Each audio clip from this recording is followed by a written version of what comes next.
இந்த சிலுவை பாதையானது படிக்கும் மாணவர்களுக்காக சிறப்பாக ஒப்புக் கொடுக்கப்படுகிறது.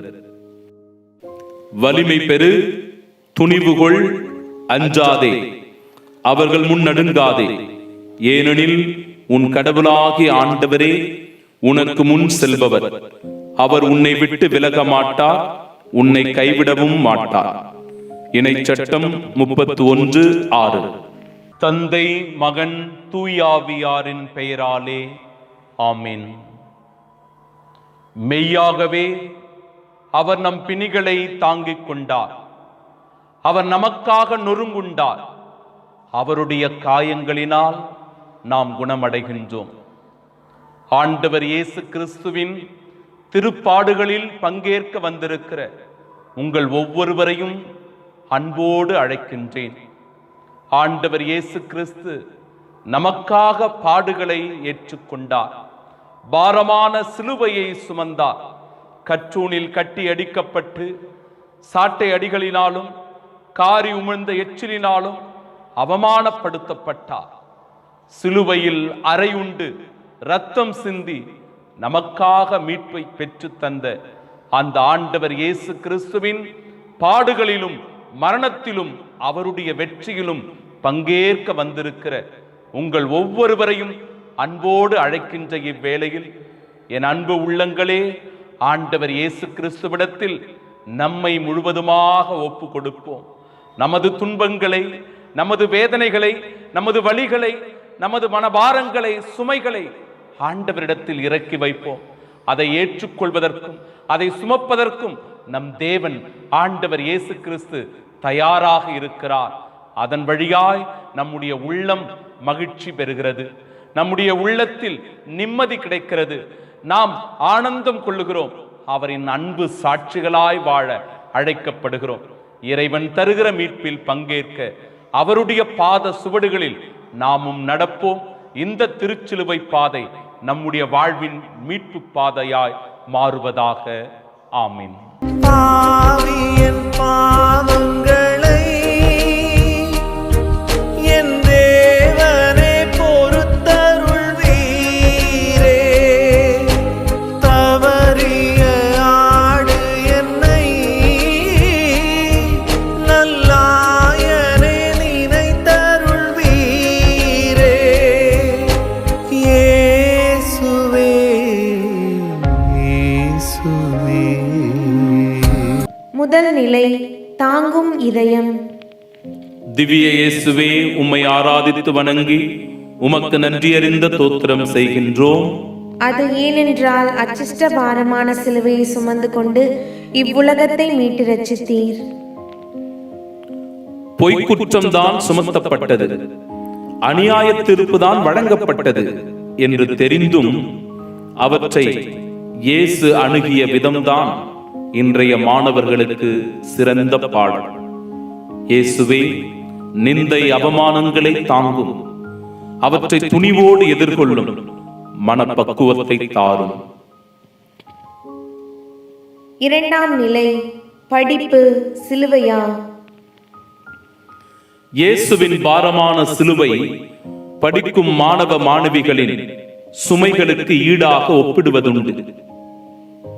இயேசுவே, நீர் பாரமான சிலுவையை சுமந்து உலகத்தை பாவத்திலிருந்து மீட்டது போல படிப்பு பலருக்கு கசப்பான மருந்தாகவும் சுமையாகவும் இருந்தாலும் கல்விதான் லட்சியத்தை அடைய உதவும் ஏணிப்படிகள் என்பதை என்றும் மறந்துவிடக் கூடாது என நினைவுபடுத்தும். மூன்றாம் நிலை, தோல்வி பயம். படிக்கும் மாணவ மாணவிகளுக்கு எப்போதும் தோல்வி பயம் இருக்கும். அதற்காக துவண்டு விடக்கூடாது, முயற்சியை கைவிட்டு விடக்கூடாது. விழுந்த இயேசு எழுந்தது போல நாமும் நம்பிக்கை அடிகளை எடுத்து வைக்க வேண்டும். நான்காம் நிலை, அம்மாவின் துணை. சாதனையில் உச்சத்தில் நிற்கும் மாணவர்கள் நிச்சயம் அதன் ரகசியத்தை சொல்லியிருப்பார்கள். அந்த ரகசியத்தில் தாயின் பங்களிப்பு நிச்சயம் இருக்கும். கல்வாரி பயணத்தில் இயேசுவோடு நடந்து வந்த மரியன்னையின் உடனிருப்பை இன்று ஒவ்வொரு மாணவரும் உணர வேண்டும். 5ஆம் நிலை நண்பனின் உதவி. இயேசுவின் லட்சிய பயணத்தில் இடர்பாடுகள் வந்தபோது சீமோனின் உதவிக்கரம் அவரை தாங்கிக் கொண்டது. நல்ல நண்பர்களை கொண்ட மாணவர்கள் லட்சிய பயணத்தில் என்றும் சோர்ந்து போவதில்லை. அவர்கள் தோல்வியில் தோள் கொடுப்பார்கள், ஆபத்தில் உடனிருப்பார்கள். 6ஆம் நிலை எதற்கும் துணிவு வேண்டும். பல போர் வீரர்கள் இயேசுவை சூழ்ந்து நிற்கிறார்கள். கைகளில் சாட்டையும் ஈட்டியும் வாள்களும் இருக்கிறது. ஆனாலும் அஞ்சவில்லை வெரோனிகா. பள்ளிகளில் போட்டியும் பொறாமையும் இருக்கலாம். நம்மை கீழே தள்ளிவிட்டு மேலே ஏறி வர சதித்திட்டங்கள் தீட்டுவார்கள். அஞ்சாமல் திகையாமல் துணிவோடு அடியெடுத்து வைக்கும் வரம் தாரும் இயேசுவே. 7ஆம் நிலை தடைகள். வாழ்வில் வரும் தடைகளை எதிர்கொள்கிறோமா அல்லது பின்வாங்குகிறோமா? இயேசு தடுமாறும் கால்களை திடப்படுத்துகிறார். வளர்ச்சிக்கு குறுக்கே நிற்கும் தடைகளை உடைத்து போடுகிறார். விழுந்து விடும்போது கை தூக்கி விடுகிறார். மாணவனே, நீ விழும்போது இயேசு உன்னை தாங்கிக் கொள்கிறார். நம்பிக்கை கொள். 8ஆம் நிலை பிள்ளைகளுக்காக அழுங்கள். இயேசுவின் இந்த வார்த்தைகளுக்கு ஆழமான அர்த்தம் உண்டு. எதிர்கால வாழ்வும் வளர்ச்சியும் மாணவர் கையிலே. படிக்கும் காலத்தில் பொறுப்பற்று ஊதாரித்தனமாக வாழும், நேரத்தையும் காலத்தையும் வாய்ப்பையும் திறமையையும் வீணடிக்கும் பிள்ளைகளுக்காக அழுங்கள். பெற்றோர்களே, அவர்கள் மனம் திரும்ப. 9ஆம் நிலை அனுபவம். ஒரு முறை இருமுறை அல்ல, 3 முறை என்பதால் கால்களுக்கே பழகிவிட்டது. விழுந்தால் எழ வேண்டும் என்று. மாணவனே, உன் தோல்விகள் தான் உன்னை செதுக்கும் ஆசான். உன் வழிகள் தான் நீ அடையப் போகும் சாதனைக்கான தற்போதைய பரிசு. மறந்து விடாதே, எல்லாம் அனுபவமே. 10ஆம் நிலை அவமானம். அவமானம். இந்த ஆடையை அணியாத மனிதர்களே இல்லை. அதற்காக அந்த அடையாளத்தோடே இருக்கிறோம் என்றால் நம்மை முட்டாளாகத்தான் இந்த உலகம் பார்க்கும். இயேசுவின் ஆடைகளை களைந்தது அவரை அவமானப்படுத்த என்பதை விட, அவர் இந்த மனித குலத்தை பாவத்திலிருந்து விடுவிக்கப்பட்ட காயங்களையும் தாங்கிய நிந்தை அவமானங்களையும் உரக்க சொன்னது இந்த உலகத்திற்கு. 11ஆம் நிலை ஆணிகளால் ஏற்பட்ட காயங்கள். இயேசுவுக்கு ஏற்பட்ட காயங்களைப் போல மாணவர்களுக்கும் மறையாத காயங்கள் இருக்கலாம். பெற்றோர் இல்லாத அனாதைகளாக, வசதிகள் இல்லாத ஏழ்மை நிலையாக, தவறும் போது பெறப்பட்ட தண்டனையாக, எதுவாக வேண்டுமானாலும் இருக்கலாம். ஜெபிப்போம், அவருடைய காயங்களால் நாம் குணமாக. 12ஆம் நிலை மரணம். லட்சியத்தில் தோற்று போகும் மாணவர்கள் தற்கொலை செய்து கொள்கிறார்கள். விபரீத முடிவுகளை எடுக்கிறார்கள். தங்கள் வாழ்க்கையே முடித்துக் கொள்ளுகிறார்கள். இது ஒரு தவறான முடிவு. மரணம் பிரச்சனைகளுக்கு முடிவல்ல என்பதை உணர்ந்து வாழ வரம் தாரும் இயேசுவே. 13ஆம் நிலை பெற்றோரின் துயரம். பிள்ளைகள் செய்யும் தவறினால் பெற்றோர்கள் தலைகுனிந்து நிற்கிறார்கள். அம்மா, தாய் மரியே, உம் பிள்ளைகளாகிய நாங்கள் தவறான பாதைகளில் செல்லும் போது தடுத்து நிறுத்தி எங்களை பாதுகாத்தருளும். பெற்றோரின் அவமானத்தை போக்கும். 14ஆம் நிலை மரணத்தில் அல்ல உயிர்ப்பில். இயேசுவின் மரணம் முடிவல்ல, அது உயிர்ப்பின் துவக்கம். மாணவர்களே, நம் தலைவன் இயேசு மரணத்தை வென்ற வெற்றி வீரர்.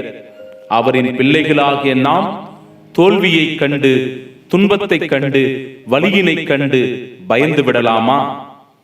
துன்பம் தோல்வி எனும் சாத்தானை தோற்கடிக்க உயிர்ப்பு கீதம் பாடுவோம். ஆண்டவர் உங்களுக்கு ஞானத்தையும் அறிவையும் உடல் உள்ள சுகத்தையும் தருவார். ஆமென். எங்கள் பேரில் தயவாயிரும் சுவாமி, எங்கள் பேரில் தயவாயிரும். மரித்த விசுவாசிகளின் ஆன்மாக்கள் சர்வேசனுடைய இரக்கத்தினால் நித்திய சமாதானத்தை இளைப்பாற கடவது. ஆண்டவரே இயேசுவே, பாரமான சிலுவையை எமக்காக சுமந்தவரே, அந்த கல்வாரி மலையில் உம்முடைய குருதி எங்கள் மேல் சிந்தப்பட்ட போது எங்களுடைய பாவங்கள் எல்லாம் கழுவப்படுகிறது. நாங்கள் தூய்மை அடைகிறோம், வெண்பனி போல மாறுகிறோம், உம்முடைய மீட்பில் பங்கு பெறுகின்ற பாக்கியம் பெற்றுக் கொள்ளுகிறோம். ஆம் அன்பின் ஆண்டவரே, எங்களுடைய வேதனைகள் தீர்ந்தது, எங்களுடைய கவலை கண்ணீர் எல்லாம் மறைந்து போனது, எங்களுடைய துக்கங்கள் எல்லாம் சந்தோஷமாக மாறியது. உமது அருள் ஆசீர்வாதத்தினால் உம்முடைய திருப்பாடுகளை தியானிக்கக்கூடிய வாய்ப்பினை எங்களுக்கு இன்று தந்திருக்கிறீரே, அதற்கான கோடான கோடி நன்றி உமக்கு செலுத்துகிறோம். இந்த திருப்பாடுகளில் பங்கெடுத்திருக்கிற என் அன்பு சகோதர சகோதரிகள் ஒவ்வொருவரையும் நிறைவாக ஆசிர்வதியும். அவருடைய உள்ளங்களில் மகிழ்ச்சி ஊற்றெடுப்பதாக, அவருடைய மனங்களில் அமைதி என்றென்றும் குடிகொண்டிருப்பதாக, நிம்மதியோடு கிறிஸ்துவின் சாட்சிகளாய் அவர்கள் வாழ ஆண்டவரே இந்த நாளில் எங்கள் மீது அருளையும் ஆசீரையும் பொழியும். நாங்களும் இதோ இந்த சிலுவை பாதையை ஒருவர் மற்றவரோடு நம்பிக்கையோடு பகிர்ந்து கொள்வதின் வழியாக இன்னும் ஏராளமான மக்கள் ஆண்டவர் இயேசு எனக்காக பாரமான சிலுவையை சுமந்தார், எனக்காக அவர் பாடுகளை ஏற்றுக்கொண்டார், எனக்காக சிலுவை மரணத்தை அவர் தழுவினார், அவருடைய காயங்களினால் அவருடைய இரத்தங்களினால் நாம் மீட்கப்படுகிறோம் என்கிற உணர்வை பெற்றுக்கொள்ளும் பொருட்டு இதோ இவற்றை பகிர்ந்து கொள்ளுகிற என் அன்பு சகோதர சகோதரிகளை கூட நீர் ஆசீர்வதிப்பீராக. இந்த நாளில் நம்பிக்கையோடு அடியெடுத்து வைக்கிறோம். உமது அருள்துணையும் ஆசீர்வாதமும் பாதுகாப்பும் வழிநடத்தலும் எங்களோடு என்றென்றும் இருப்பதாக. ஆமீன், ஆமீன், ஆமீன்.